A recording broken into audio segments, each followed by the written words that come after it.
I'd like to talk a little bit about each department, and then each department head will also give a brief statement. Police, Fire, and Safety Complex. We have added additional staff to the police and fire departments. 3 additional firemen were added in 2015 and an additional police officer this year. We have 11 full-time police officers and 1 part-time officer, including the chief, and 7 full-time firefighters, also including the chief. Both departments are currently deeply involved in the process of certification. The certification is not just a certificate on the wall. Both departments must completely dissect and evaluate every facet of their operations to ensure that each operate at the highest level of professionalism possible. In the state of West Virginia, there is only 1 other police department certified in CALEA, and 2 others are in the process. There are no fire departments currently certified in CFAI, the state at this time.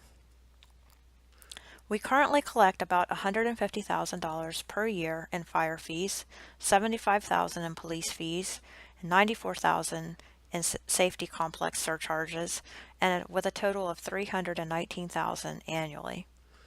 The fire fee was increased in 2015. The current public safety budget totals $1,986,587. The police budget is $1,086,087, and the fire $702,900. Safety complex $197,600. We need to continue to supply police and fire department with current technology and equipment. We purchased a used 2007 fire truck in 2015 for $433,000, which we would hope would be in use until 2025 when it is paid off. Emergency calls have also increased.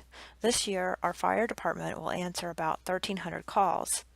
Last year, the police department answered over 5,000 calls and complaints, in addition to investigating over 100 accidents and patrolling over 80,000 miles. A dual rescue truck costs about $500,000. The fire department could then eliminate 2 older pieces of equipment. The future cost of a ladder truck is about $1 million. At least $100,000 should be set aside each year in reserve for capital improvements and added staff. Chief of Police Matt Gregory. The City of Buckhannon Police Department is a progressive law enforcement agency that offers protection 24 hours a day, 7 days a week, 365 days a year to the citizens of Buckhannon and all who work and visit the city. The police department currently has 11 full-time police officers, 1 part-time police officer, and 1 administrative assistant.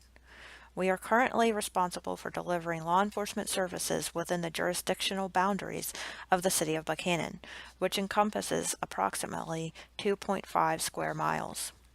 Over the past several years, the City of Buckhannon has seen a good amount of growth, which in turn has translated to the need for increased law enforcement services.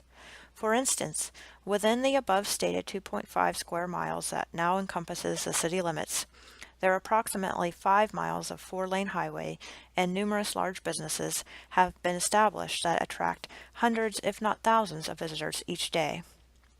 Traffic studies conducted by the DOH have shown that on the roads that traverse the City of Buckhannon, there are approximately 14,000 vehicles that pass the city on Route 33 each day, and approximately 19,000 vehicles that pass the courthouse in downtown Buckhannon on Route 20 each day. The Buckhannon Police Department responds to approximately 1,800 911 calls each year, where an approximate average of 650 offense reports and 160 accident reports are taken and investigated each year. Beyond this, the City of Buckhannon is in a unique position in that it is the only incorporated municipality within Upshur County. When one considers this, along with the above-mentioned growth that the city has enjoyed in the past several years, one must also consider that the police department serves many more people than the 2017 U.S. Census population estimate of 5,529. A closer inspection of the data reveals that for the period of January 1st, 2018 through August 28th, 2018, 396 offense reports had been filed with the police department. Of those reports filed, 55 of the victims were from outside city limits. Of the 244 people arrested by the Buckhannon Police Department so far in 2018, 171 of those people were from outside city limits. Additionally, during the same time period, the police department filed 120 accident reports involving 209 drivers. Of the 209 drivers, 175 drivers were from outside city limits. A specific problem that has unfortunately constituted a growing percentage of the issues that the Buckhannon Police Department deals with is the issues with drugs and the residual issues that often accompany these types of problems, such as theft, overdose, etc. This has prompted the police department to step up our efforts in addressing these issues by specifically assigning one of our officers to a regional drug task force. Beyond these investigative efforts, though, many of the responses to these issues can be quite time-consuming for all of our staff. The key to ensuring the high degree of protection and services offered by the police department is to maintain this quality level of service. To do so, the following budgetary realities must be considered. The general cost of business has increased over the years. This includes everything from the cost of emergency response equipment to general office items such as paper, folders, compact discs, etc. We must constantly strive to ensure that the police department salaries remain competitive in the ever-challenging law enforcement job market. To ignore this reality is to create nothing more than a revolving door within the Buckhannon Police Department, where we do nothing more than train officers for higher-paying jobs elsewhere. Beyond this, we strive to recruit top-quality candidates who will make Buckhannon their home while establishing their career here. The police department is currently transitioning our fleet to a vehicle lease program through a partnership with Enterprise. While this will eventually greatly reduce the maintenance costs of our current fleet, by 2021 this will be an annual fixed cost of approximately $90,000. To ensure the most adequate protection for our citizens, it is imperative to maintain our fleet in good working order. This reasoning is what led to the current transition to the lease program. As the police department has progressed, so too has our technical capabilities. In that regard, much of what we do is electronic, from daily logs, offense reports, and accident reports to body cameras, digital photography, and surveillance. This all encompasses IT expenses, including not only acquisition, but also very much including ongoing maintenance of all our electronic capabilities, such as servers, networks, etc. The police department has recently entered into self-assessment in the preparation for CALIA accreditation. So far, this self-assessment period has proven invaluable in that it has allowed us to identify various areas within the police department for professional growth. The success from this process that will benefit all those whom we serve includes ongoing expenses with the CALIA program itself, as well as ancillary costs for the acquisition of new systems such as training components and human resource management programs. Another byproduct of this professional development is the realization of an all-hazard plan and annual training on said plan that will greatly enhance the capabilities of all our first responders and city personnel, which will in turn make for a much safer environment for all of Buckhannon. Why is all of this important or even necessary? The city of Buckhannon, as the 24th largest city in the state of West Virginia, enjoys a very strong quality of life. To ensure that this quality of life remains high, the police department, along with all of our public safety agencies, must remain operationally ready to respond to any incident that may arise. The safety and security of our residents and all who work and visit the city of Buckhannon is of paramount importance. Working toward this on a daily basis requires resources and effort, but the end result is a strong quality of life that has long been the distinction of Buckhannon. At this point in the presentation, Fire Chief J.B. Kimball discussed the fire department fleet and the aging out of several trucks and pumpers, as well as the replacement cost of $1.3 million for those 3 trucks. Fire Chief Kimball went on to discuss other fire department equipment needs, including turnout gear and MSA bottles. Amberle Jenkins, Streets and Parks Department. There are 9 full-time street personnel tasked to build and maintain the streets and sidewalks, as well as maintain and work on repairs at the city parks, dog park, city hall, Stockert Youth and Community Center, safety complex, cemetery, theater, and Charles Gibson Library. They are also tasked to display banners, set up barricades, and clean up after special events. They utilize part-time help for seasonal work such as mowing, planting, and painting. Our current budget proposes $221,000 to repave sections of streets on Camden, Meadow, Lower Roar, and portions of sidewalk along the Clarksburg Road, First Street, and Madison Street. The City of Buckhannon has over 4.2 million square feet of street and sidewalk surface. To replace this surface in today's market would exceed $6,500,000. And that's over 400,000 square feet of existing sidewalks with a total replacement cost of over $1.1 million. The current paving contract will exhaust the majority of this year's budget. We will be using our accumulated coal severance tax funds to make any paving repairs next spring. The completion of the North Florida curb and sidewalk and 2 downtown projects will finish the project budget. In order to maintain our current infrastructure and to complete new projects, we should budget a minimum of $500,000 a year, with $300,000 for maintaining current streets and sidewalks and $200,000 for new projects. The estimated increase in maintenance cost based on current expansion and inflationary factors is about 4 to 5%.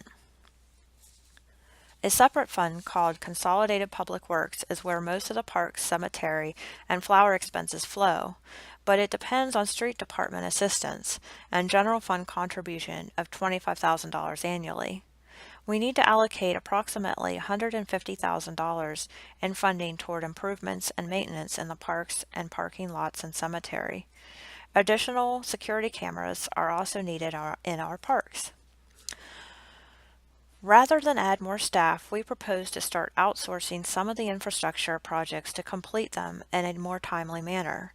This would include contributing $35,000 per year exclusively to mowing the cemetery. The Streets Department doesn't generate any revenue from fees, but hotel and motel taxes are collected and dispersed, in which 70% goes to our Convention and Visitors Bureau and 30% goes toward the Consolidated Public Works Board. These taxes are restricted by state code in how they can be used. It must be split with the CVB, and the portion that the city keeps must be used for things like the promotion of arts and tourism, parks, and beautification. The majority of the city's share of these funds are used toward the popular flower program. We consistently receive positive feedback throughout the state about this program. Stockert Youth and Community Center. We have a youth center which is unique to municipal governments. There are 2 full-time staff employed. This facility serves 700 youth per year with 12,000 hours of activity. Youth programs include after-school activities, Camp Buccaneer, tutoring, drill team, cheerleading, karate, basketball. Adult programs are the fitness center, kickboxing, and yoga. Several youth activities such as teen dances, children's festival, movie night, and others are held throughout the year. Rooms are rented out for parties and events. Many of these programs provide snacks for the children. The programs that are provided by the center have outgrown the building, and an active campaign is ongoing for donations to help build a multi-purpose building space. We've applied for a large grant in hopes of receiving enough funds to build a nice facility. We currently have approximately $191,000 in capital campaign for this project. An administrative person is needed to help. Stockert Youth and Community Center has 2 full-time employees. They rely on part-time help for after-school programs and summer camp. There should be a full-time person on duty during operational hours in the building that is responsible and assigned to collect funds and bill participants for the programs and be available to assist the public and participants. Approximately $70,000 is collected for programs that we have fees, and Board of Education contributes $20,000. Upshur County contributes $25,000. The programs that are self-sustained by the fees but do not cover the cost of building, utilities, maintenance, or payroll. The staff would also like to have a secure entry door to the building to make it more secure when youth are present. We feel up to $70,000 additional funding should be allocated annually. This would cover the cost of an added person and added maintenance to the facility and potentially a building payment. This would change if a grant were awarded. At this point, Deborah Brockman, Director of Stockert Youth Community Center, also provided additional comments about the various programs that take place at the community center and how they operate and fund these expanded programs. Stormwater Sewer Department. Less visible but very much needed are the storm sewers that lie beneath our city. Our sewer department has upgraded and replaced portions of this over the past several years. The sewer department was formally tasked with building and maintaining the system last year. There are 14 full-time line, plant, and maintenance employees. The sanitary department must keep the work of stormwater separate from the sewer system. City Council and General Fund has always budgeted funds to the tune of $50,000 to $70,000 per year to go toward the system. But this is not enough to fund some of the very difficult projects properly. Our sanitary and stormwater crews have found several areas where drainage systems were installed by past residents and even placed homes and buildings directly over them. These are extremely difficult and challenging to rectify.